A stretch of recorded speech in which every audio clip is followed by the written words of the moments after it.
The ISS is completely autonomous. It gets its energy from the sun. For this purpose, the station has 262,400 solar panels, which cover a huge area of 2,500 square meters or 27,000 square feet.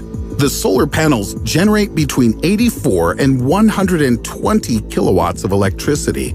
For comparison, this is enough to provide light for 40 houses. But as you know, sometimes the ISS is out of reach of the sun. The station makes one revolution around the Earth in about 90 minutes, and half of that time it's in the planet's shadow. In this case, of course, there's no apocalypse on board. When the solar panels don't work, they're substituted by batteries with stored energy.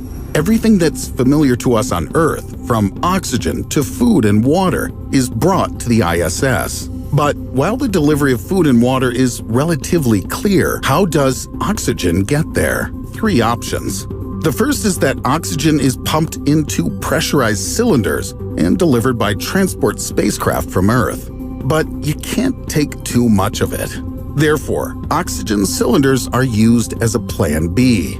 These cylinders are stored on the ISS until their contents are used. After that, the tanks are sent back to Earth and filled with oxygen again. The number and frequency of deliveries directly depends on the work and activity of astronauts on the ISS. And now we move to the second option. The main portion of the oxygen is produced directly on board the station. It's a complex system that's closely connected with the regeneration of water in space. Almost everything that has a liquid form goes into the water regeneration system.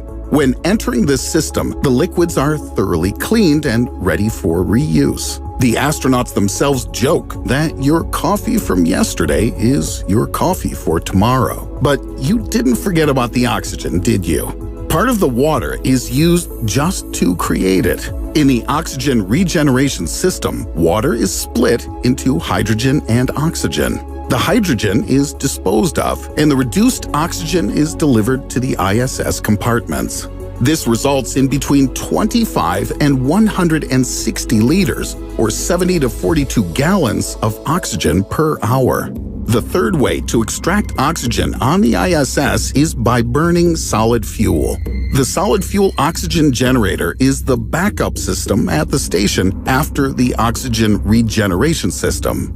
In the generator, cartridges containing an oxygenate substance in solid form are ignited, and oxygen is released during the combustion process. The temperature inside the cartridge reaches 450 degrees Celsius. That's 842 degrees Fahrenheit. Depending on its type, up to 600 liters or 159 gallons of oxygen can be released during combustion.